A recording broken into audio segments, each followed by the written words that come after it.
Haleluya, puji Tuhan, salam sejahtera bagi kita semua, keluarga besar GPDI LSAD Magelang. Kita bersyukur kepada Tuhan, kembali pada hari ini kita dapat menikmati kebenaran firman-Nya.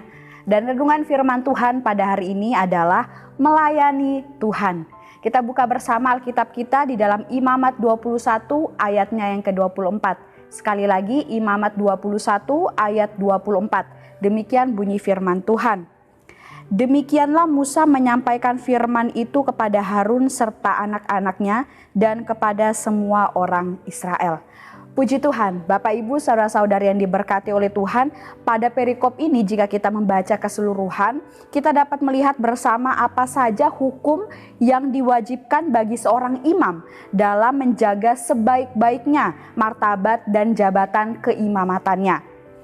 Di sini para imam harus mendekatkan diri kepada Tuhan lebih dari umat-umat yang ada. Mereka juga harus selalu dekat dengan hal-hal yang kudus. Dan inilah yang menjadi pokok pembahasan dalam pasal ini, yaitu mengenai kekudusan dari para imam-imam. Para imam-imam ini harus menjauhkan diri dari segala sesuatu yang dapat mencoreng keimamatan mereka, yaitu menjauhkan diri dari segala hal-hal yang najis. Kita bisa melihat di dalam ayat 1 sampai ayat 23. Di situ ada begitu banyak peraturan, hukum-hukum yang ditetapkan bagi mereka untuk menjaga kekudusan mereka sebagai seorang imam. Seorang imam adalah pelayan Tuhan. Kita sebagai umat-umat yang hidup dekat dengan Tuhan sama seperti seorang imam. Kita pun juga adalah pelayan-pelayannya Tuhan. Melalui setiap hukum dan ketetapan bagi para imam ini yang bisa kita lihat dalam pasal 21 ini, kita dapat belajar bahwa dalam melayani Tuhan ada hal-hal yang harus juga kita lakukan sama seperti imam-imam dalam mereka mematuhi hukum-hukum yang Tuhan tetapkan. Apa saja itu? Yaitu adalah melayani harus dengan ketaatan. Yang pertama, melayani dengan ketaatan. Setiap hukum dan aturan yang telah ditetapkan oleh Allah wajib untuk ditaati, wajib untuk dilakukan, dipenuhi oleh setiap imam-imam yang ada. Karena jika tidak, maka Allah akan menghukum mereka. Ada ganjaran yang akan Tuhan berikan bagi mereka. Begitu juga berlaku dalam kehidupan kita saat ini, Bapak Ibu. Jika kita sudah merespon panggilan Tuhan dan kita memutuskan untuk memberi hidup kita seluruhnya untuk melayani Tuhan, untuk menyenangkan hati Tuhan, maka setiap ketetapan Tuhan, aturan-aturan yang Tuhan berikan kepada kita harus juga kita taati, harus kita penuhi dalam setiap kehidupan ini. Salah satunya seperti yang dibahas dalam pasal ini, yaitu tentang kekudusan. Kita harus taat untuk selalu menjaga kekudusan kehidupan kita, menjaga kekudusan diri kita supaya kita bisa terus layak berkenan di hadapan Tuhan untuk melayani Dia. Mazmur 119 ayat yang keempat, firman Tuhan di sana berkata, Engkau sendiri telah menyampaikan titah-titahmu supaya dipegang dengan sungguh-sungguh. Tuhan menyampaikan perintah-perintahnya. Tuhan menyampaikan setiap hukum dan ketetapannya itu supaya apa? Supaya kita ini sebagai umat Tuhan memegangnya dengan sungguh-sungguh, mematuhinya dengan sungguh-sungguh dan melaksanakannya dengan tulus. Oleh sebab itu mari kita mau melayani Tuhan dengan penuh ketaatan. Apa yang Tuhan perintahkan, engkau harus kudus, maka kita harus kudus. Engkau melayani harus dengan sepenuh hati, maka kita harus melayani dengan sepenuh hati. Taati setiap perintah Tuhan atas setiap pelayanan yang kita kerjakan dalam kehidupan ini. Kemudian yang kedua, ya, kita dapat melayani Tuhan. Ya, dalam pelayanan kita kepada Tuhan, kita harus melayani dengan ketulusan hati. Seperti tadi yang saya sudah singgung di poin pertama, melayani dengan ketulusan hati.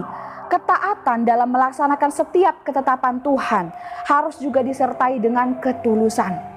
Jika kita bersungut-sungut, kita tidak mentaati perintah Tuhan sepenuhnya, maka Tuhan tidak akan berkenan atas setiap pelayanan kita. Tuhan tidak disenangkan atas setiap pelayanan kita. Meskipun kita sudah melayani, ya kita sudah melayani Tuhan, tapi jika kita tidak melakukannya dengan tulus, tidak melakukannya dengan bersungut-sungut, maka Tuhan tidak akan berkenan tentunya.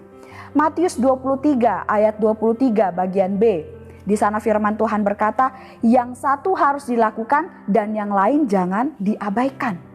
Kita memang melayani Tuhan, tetapi ada perintah yang lain, yaitu melayani harus dengan taat, melayani harus dengan tulus hati. Itu pun jangan diabaikan. Jangan kita berpikir, aku kan sudah melayani Tuhan. Tidak seperti itu Bapak Ibu. Tapi saat kita melayani Tuhan harus dikerjakan dengan penuh ketaatan, dengan penuh ketulusan hati. Barulah kita benar-benar menggenapi kebenaran firman Tuhan, mentaati firman Tuhan seluruhnya, melayani dengan sungguh-sungguh untuk Tuhan. Dan tentunya dari pelayanan itu maka Tuhan akan disenangkan karena kita melakukannya tulus untuk Tuhan. Kita tidak bersungut-sungut, kita tidak hitung-hitungan, dan kita tidak pilih-pilih dalam pelayanan. Memang kita menjalankan perintah Tuhan, tetapi kita harus sadar bahwa perintah Tuhan harus dilakukan dengan sepenuh hati kita, dengan seluruh kekuatan kita. Tidak boleh hanya sekedar kita melakukannya, tidak boleh hanya sekedar yang penting sudah terpenuhi, tidak, tapi harus benar-benar dari hati kita bahwa kita mengasihi Tuhan, mengasihi perintah-perintahnya, maka itulah yang kita kerjakan. 1 Tawarik 29 ayat yang ke-19, di sana firman Tuhan berkata, "Dan kepada Salomo anakku, berikanlah hati yang tulus sehingga ia berpegang pada segala perintahmu dan peringatanmu dan ketetapanmu, melakukan segala-galanya dan mendirikan bait yang persiapannya telah kulakukan." Ayat ini adalah doa dari Daud ya bagi anaknya yaitu Salomo. Daud memohon kepada Tuhan supaya Salomo diberikan ketulusan hati untuk dapat selalu mentaati setiap perintah Tuhan sepenuh hati, dengan tulus hati, melakukan setiap ketetapan-ketetapan Tuhan, melakukan setiap hukum-hukum Tuhan dalam kehidupannya. Ini adalah bukti bahwa dalam setiap pelayanan kita harus melakukan dengan sepenuh hati. Seperti Raja Daud, dia sampai mendoakannya kepada Tuhan, memohon supaya anaknya Salomo ini dengan tulus hati melayani Tuhan, dengan tulus hati mentaati setiap firman-firmannya Tuhan. Dan ini pun yang kira menjadi doa kita bersama. Kira Tuhan yang berikan supaya kita diberikan hati yang tulus, kita mau melayani Tuhan dengan sepenuh hati kita. Kemudian yang ketiga, dalam melayani Tuhan, kita harus melayani dengan segala yang terbaik. Ayat 21 firman Tuhan di sana berkata, "Setiap orang dari keturunan Imam Harun yang bercacat badannya, janganlah datang untuk mempersembahkan segala korban api-apian Tuhan, karena badannya bercacat, dan janganlah ia datang dekat untuk mempersembahkan santapan Allahnya." Ayat ini berbicara dituliskan bahwa setiap imam yang akan bertugas melayani Tuhan haruslah dalam keadaan tubuh yang baik. Bukan berarti kita yang sakit, kita yang memiliki keterbatasan, kita tidak boleh melayani Tuhan. Tidak seperti itu Bapak Ibu maksudnya. Maksudnya adalah dari ayat ini berbicara tentang bagaimana kita melayani Tuhan dengan segala yang terbaik yang ada pada kita.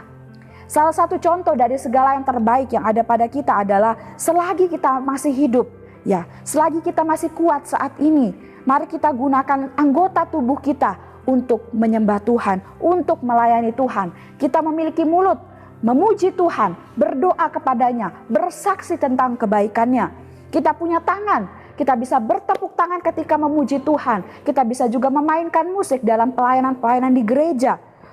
Ya. Dan kemudian masih ada lagi anggota-anggota tubuh kita yang kita gunakan untuk melayani Tuhan, untuk mempermuliakan nama Tuhan. Sebab dalam Roma 6 ayat 13 firman Tuhan berkata, "Dan janganlah kamu menyerahkan anggota-anggota tubuhmu kepada dosa untuk dipakai sebagai senjata kelaliman. Tetapi serahkanlah dirimu kepada Allah sebagai orang-orang yang dahulu mati tetapi sekarang hidup. Dan serahkanlah anggota-anggota tubuhmu kepada Allah untuk menjadi senjata-senjata kebenaran." Dari ayat ini kita diingatkan, tubuh kita, anggota tubuh kita gunakan untuk Tuhan, untuk melayani Tuhan, untuk menjadi alat kebenarannya. Bukan kita gunakan untuk melakukan dosa, untuk melakukan kelaliman. Oleh sebab itu segala yang terbaik yang ada dalam diri kita, yaitu tubuh kita, anggota tubuh kita gunakan untuk melayani Tuhan. Kemudian yang kedua, hal apa yang terbaik yang ada dalam kehidupan kita yang bisa kita gunakan untuk melayani Tuhan? Yaitu apa yang bisa kita berikan dari apa yang terbaik yang kita miliki.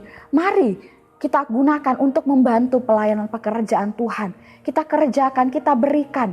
Ya, tidak hanya berupa materi, tidak hanya berupa barang-barang, benda-benda. Tetapi kita bisa juga melakukannya, memberikannya dengan doa, ya, semangat, dukungan, support, Bahkan banyak hal lain yang kita bisa berikan yang ada pada diri kita. Kita bisa gunakan, kita bagikan untuk kemajuan pelayanan pekerjaan Tuhan.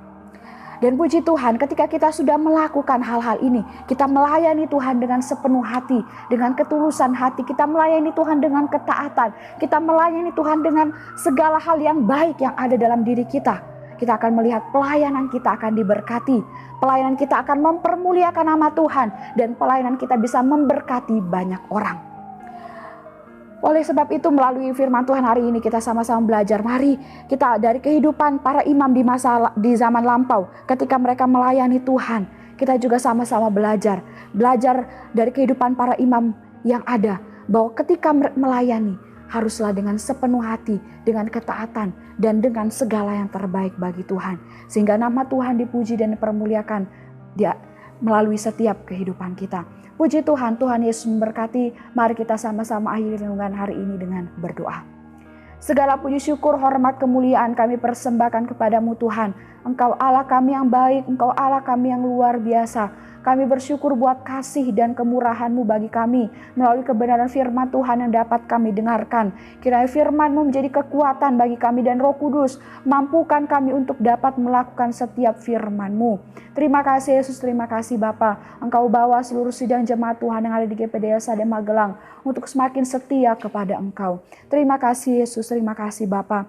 Kasih setiamu ya Tuhan, kiranya menyertai keluarga besar GPD LSAD Magelang. Seperti kami berharap kepadamu, betapa berharganya kasih setiamu ya Allah. Anak-anak manusia berlindung dalam naungan sayapmu.